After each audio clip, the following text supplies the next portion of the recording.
ఆగండి విషయము అంతవరకు పరిమితం కావాలి. 70 ఏళ్ళ ముసలాయనకు లేకపోతే 20 ఏళ్ళ కుర్రోళ్లకు పోటీ పెడతానంటే కుదురుతుందా? సరే మీరు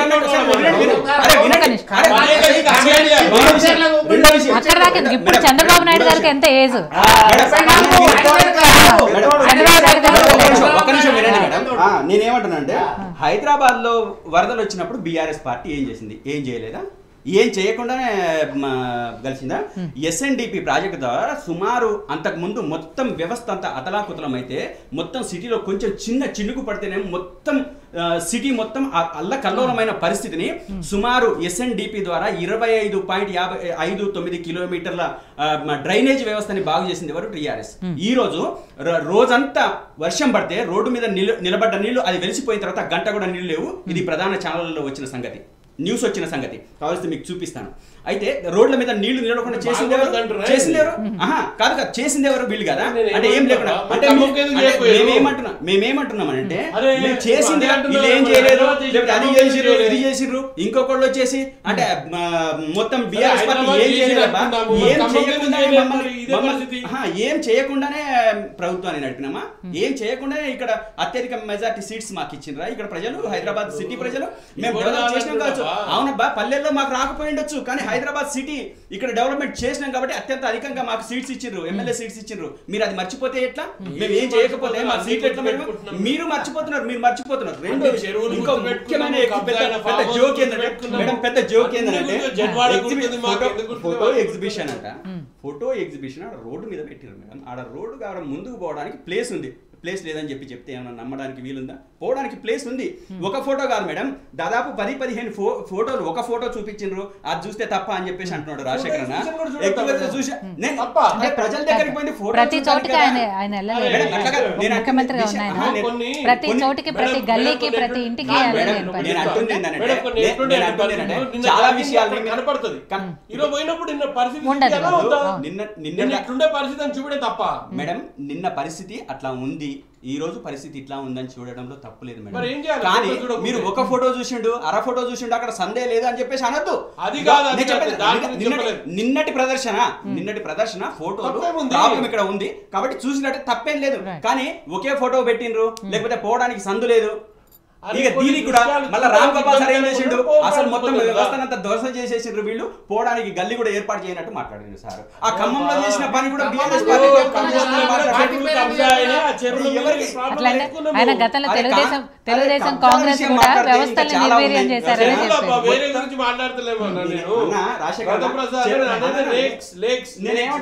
లేక్స్ ఎవరు కబ్జా చేసిండ్రు? లేక్స్ ని ఎంతమంది కబ్జా చేసిండ్రు?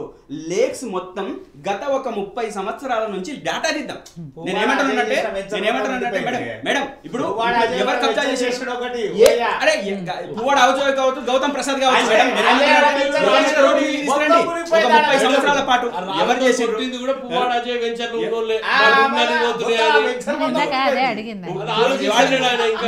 మా వాళ్ళు ఎందుకు ఇస్తారు?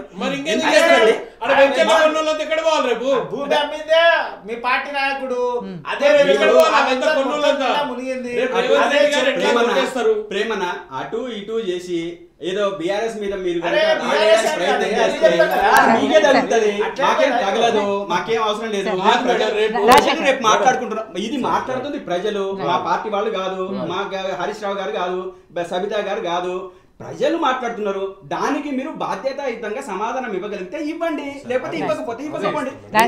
ఇంకోటి విషయం ట్వీట్ చేసిండు కేటీఆర్. అరే ట్వీట్ చేస్తే ఏం చేసిండు? ఏమన్నా నీ పర్సనల్స్ చెప్పిండా? లేకపోతే ఇంకో విషయం ఏమన్నాడు? ప్రజలకు మంచి చెడులు చూడండి అని అనొచ్చు, లేకపోతే ఈ వరదలకు ఏదైనా కారణం ఉంటది, ఆ కారణానికి ఎవరు విమర్శించలేదు. గతంలో చేతనైతే పని చేయండి, విమర్శించడం కాదు అన్నారు. మరి వాళ్ళు అదే మేమేమంటున్నాం అంటే, ఇగో ప్రతిపక్షంలో ఉన్నప్పుడు, అధికార పక్షంలో ఉన్నప్పుడు ఎవరు ఏం మాట్లాడిండ్రు? ప్రేమంద మాట్లాడిండు. 25 లక్షల రూపాయలు ఇస్తానని చెప్పేసి ఈరోజు 5 లక్షలు ఇవ్వడానికి కూడా కింద మీద పడుతున్న పరిస్థితి. దాదాపు 1400 కోట్ల రూపాయలు, 1500 కోట్ల రూపాయలు. అరే వినండి అన్న, 1400 కోట్ల రూపాయలు, 1500 కోట్ల రూపాయలు ఇప్పుడు అత్యవసర పరిస్థితుల్లో ఖర్చు చేయడానికి డబ్బు ఉంది, నీ దగ్గర సొత్తు ఉంది. ఆ సొత్తుని ప్రజలకు పంచమంటున్నాం. పంచితే తప్పేంది అంటున్నాం. పంచడానికి సిద్ధంగా ఉండాలి అని చెప్పేసి అంటున్నాం. లేదు, మీరు చేసిన పొరపాటుని చేయడానికి కాదు 9 సంవత్సరాలు ఇప్పుడు రామ్ గోపాల్ సార్ అన్నట్టు 9 రోజుల ముందు ఇన్ఫర్మేషన్ వస్తుంది. నాకు తెలిసి అయితే వాతావరణ శాఖ సుమారు ఒక 20 రోజుల ముందే ఇస్తుంది మేడం, ఏ ప్రాంతంలో ఎట్లా జరుగుతుంది, ఏం కాబోతుంది. అయితే ఈ దాన్ని జాగ్రత్తగా చూసుకోవాల్సిన బాధ్యత ప్రభుత్వానికి. సరే అయ్యింది మేడం, నేను అంటుంది ఒక ప్రభుత్వం ఎక్కడో ఒక చోట మిస్అండర్స్టాండ్ కావచ్చు, లేకపోతే దాని మీద కాన్సన్ట్రేషన్ కాకపోవచ్చు మేడం. నేను ఏమంటున్నానంటే కాన్సన్ట్రేషన్ కాకపోయిండొచ్చు, అనుకోకుండా ఏదైనా పొరపాటు జరిగిండొచ్చు, మీకు ఇన్ఫర్మేషన్ రాలేదు కావచ్చు, కానీ ప్రాక్టీస్ లో ఒక విపత్తు వచ్చేసింది. అది మనకు అనుకోని వచ్చిందా అనుకోకుండా వచ్చిందా వచ్చేసి పడింది మన మీద, ప్రజల మీద పడింది. దాని మీద చర్యలు ఏం తీసుకుందామని ఏ విధంగా ముందుకెళ్ళాలని మాట్లాడాలి మనం. రేవంత్ రెడ్డి గారు కూడా గతంలో అదే ప్రతిపక్షంలో ఉన్నప్పుడు ఇప్పుడు అధికారంలోకి వచ్చిన తర్వాత అప్పుడు ఒక మాట ఇప్పుడు ఒక మాట మాట్లాడుతున్నారు అనేది కూడా అందరూ చెప్తున్న విషయం. ఇందాక ప్రేమ్ గారు కూడా అదే అన్నారు, ఇప్పుడు గౌతమ్ ప్రసాద్ గారు కూడా అదే చెప్తున్నారు. అప్పుడేమో ప్రతిపక్షంలో ఉన్నప్పుడు 25 లక్షలు ఇవ్వాలి వృత్తులకు అని చెప్పి మాట్లాడాని, వాళ్ళు 5 లక్షలతో ఎట్లా సరిపెట్టారు అనేది. మేడం ఒకటి మీరు గమనించండి, ఈరోజు మేము జాతీయ విపత్తి కింద ప్రకటించాలని కోరినాం. జస్ట్ ఇక ఫైనాన్షియల్స్ అన్ని చూసుకోవాల్సిన అవసరం ఉన్నది కాబట్టి 1500 కోట్లు లేదు మేడం, అవన్నీ కూడా డిజాస్టర్ మేనేజ్మెంట్ కింద రిలీజ్ చేయాల్సిన డబ్బులే, ఇంకా రిలీజ్ చేసిన డబ్బులు ఏం కావు ఏవి కూడా. సో వన్స్ ఆ డబ్బులన్నీ అన్నీ ఏవైతే సక్రమంగా పోవాల్సిన టైం వచ్చినప్పుడు ఖచ్చితంగా రేవంత్ రెడ్డి గారు ఏవైతే పబ్లిక్ 16 మంది చనిపోయారు మేడం, నిజంగా చెప్తున్నా, మీరు గుర్తుపెట్టుకోండి. ఒక్క నిమిషం లేదు 16 మంది డిక్లేర్డ్, అది డిక్లేర్డ్.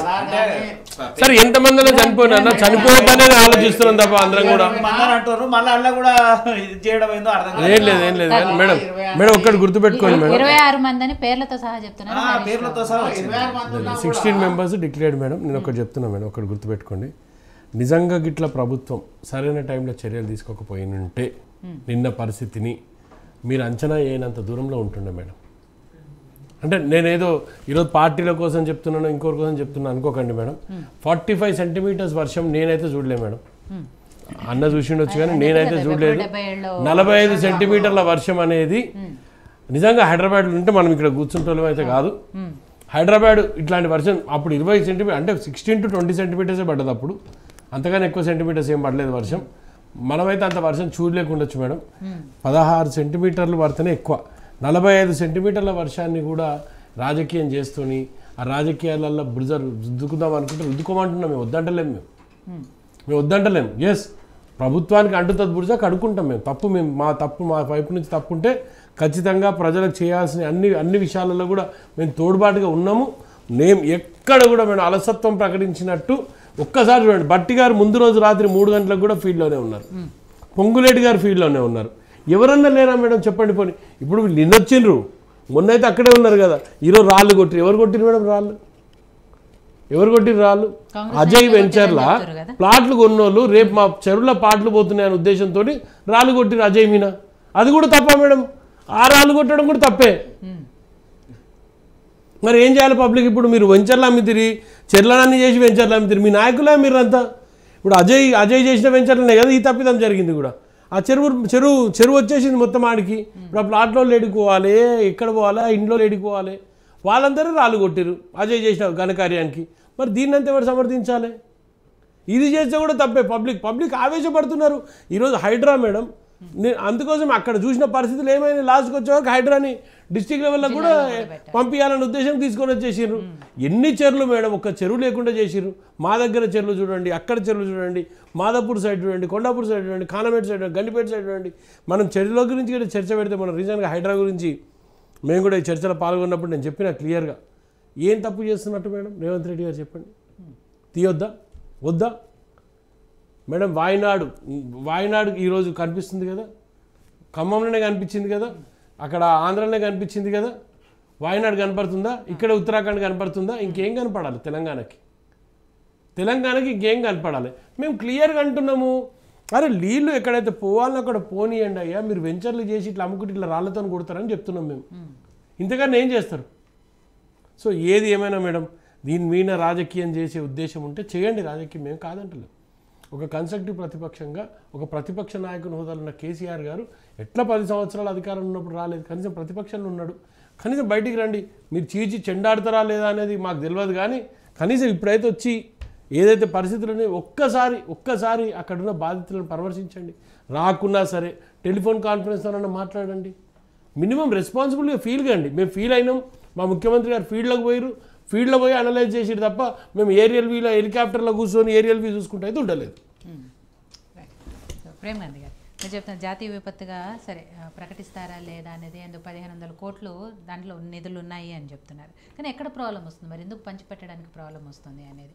అంతకుముందు గతంలో మీరే అంటున్నారు 25 లక్షలు ఇవ్వాలి అని చెప్పినాను, ఇప్పుడు 5 లక్షలతో ఎట్లా సరిపెట్టుకున్నారు? నిజంగా నిధులు ఉంటే ఎందుకు ఇవ్వడానికి ఆలోచిస్తున్నారు? అది ప్రభుత్వ యంత్రాంగం లేదా రేవంత్ రెడ్డి గారు చూడాలి దాని మీద. బడ్జెట్ లో రూపాయి పెట్టలేదు మా కోసం, తెలంగాణ కోసం బడ్జెట్ లో రూపాయి పెట్టలేదు. బడ్జెట్ లో పెట్టడం అనేది అది హాస్యాస్పదం, దానికి ఒక పెద్ద సబ్జెక్ట్ ఇమీడియట్ ఎందుకు డిక్లేర్ చేయట్లేదు? కనీసం మేము ఇస్తున్నాం, 1,00,000 రూపాయలు ఇస్తున్నాం కుటుంబాలకు. 8 రాష్ట్రాల్లో పడ్డది, ఒక్క రాష్ట్రంలో కాదు. అందరికి గుజరాత్ లో ఉంది, ఉత్తరాంచల్ అందరికి గుజరాత్ లో కూడా 25 లక్షలు, ఇక్కడ ఎందుకు ఇస్తలేరు? అరే అక్కడ రాష్ట్ర ప్రభుత్వం ఇచ్చింది, అది ఇచ్చింది. డబుల్ ఇంజన్ సర్కార్ మాకు కూడా ఇవ్వరు, మేము కూడా ఇస్తాము. డబుల్ ఇంజన్ సర్కార్ ఇచ్చినప్పుడు ప్రభుత్వం రాష్ట్ర ప్రభుత్వం చూడాల్సినటువంటి బాధ్యత. ఎన్డీఆర్ఎఫ్ బృందాలు వచ్చాయి ఇక్కడికి,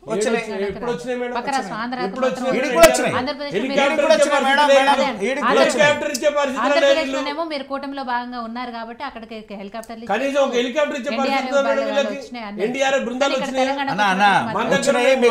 మీరు ఒకసారి క్రాస్ చెక్ చేయండి. రాష్ట్ర ప్రభుత్వాలు వచ్చినాయి, ఎక్కడెక్కడ అవసరమో అట్లా ఇచ్చేసింది. ఇంకొకటి ఇక్కడ మనం పరిగణించాల్సిన అవసరం ఏంటంటే రాష్ట్ర ప్రభుత్వం చెప్పినా చెప్పకపోయినా ఇలాంటి విపత్తు వచ్చినప్పుడు కేంద్రం ఆటోమేటిక్ ఆటోమేటిక్ ఇన్వాల్వ్ అవుతుంది. అక్కడ ఉన్నటువంటి పరిస్థితులను గమనించుకొని ఎవ్వరి ప్రమేయం లేకుండా డైరెక్ట్ గా ఇన్వాల్వ్ అయ్యి సర్వీస్ చేసేటువంటిది డైరెక్ట్ వచ్చింది. ఇక్కడ అత్యవసరమైనటువంటి నిధులు ఉన్నాయి, రాష్ట్ర ప్రభుత్వం వెచ్చించి ఖర్చు పెట్టాలి. అది నేను చెప్పడమే కాదు, ఇలా ప్రెస్ మీట్ పెట్టి మా కిషన్ రెడ్డి గారు కూడా చెప్పారు రాష్ట్ర ప్రభుత్వం నిధులు ఉన్నాయని. కేంద్రం కూడా ఇచ్చేస్తామన్నారు, జాతీయ విపత్తు కోసం చెప్తాన్నారు, దాన్ని ఇచ్చేస్తాము. మీరు రాష్ట్ర ప్రభుత్వం పంపించింది, దాన్ని ఆచరణలో తీసుకున్నటువంటి ప్రయత్నం చేస్తుంది. దేశవ్యాప్తంగా ఉన్నటువంటి అంశం కానీ ఒక రాష్ట్రానికి సంబంధించిన అంశం కాదు కదా. అన్ని రాష్ట్రాలు పడతా ఉన్నాయి, గుజరాత్లో పడుతుంది, హర్యానాలో పడుతుంది, రాజస్థాన్ ఉన్నాయి, వానలు అన్ని చోట్ల పడతా ఉన్నాయి, అన్ని చోట్ల జరుగుతున్నటువంటి విషయం తప్పకుండా అవుతారు. ఎందుకు రెస్పాన్సిబిలిటీ గారు పార్టీ నాయకుడు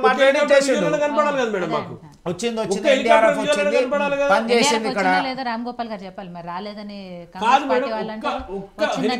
కనపడ్డది. ఒకసారి చెప్పండి నాకు పోనీ కనీసం. అది రామ్ గోపాల్ గారు ఆన్సర్ ఎక్కడ సపోర్ట్ వచ్చింది మాకు? ఒకటే విషయం, భారతీయ జనతా పార్టీ కేంద్రం ఎలక్షన్స్ ఎక్కడ ఉంటే అక్కడ పోవాలి, 4 నెక్కర్లు వేసుకోవాలి, తిరగాలి.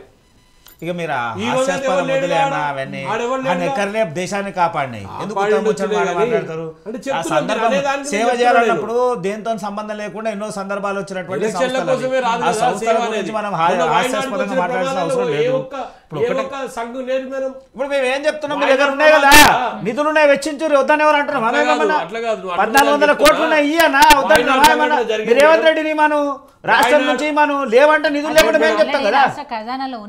ఇవ్వడానికి ప్రాబ్లం ఏంది? వాళ్ళకే తెలవాలి. జరిగింది ఎందుకు సంఘ్ పరివార్ అక్కడ లేదు?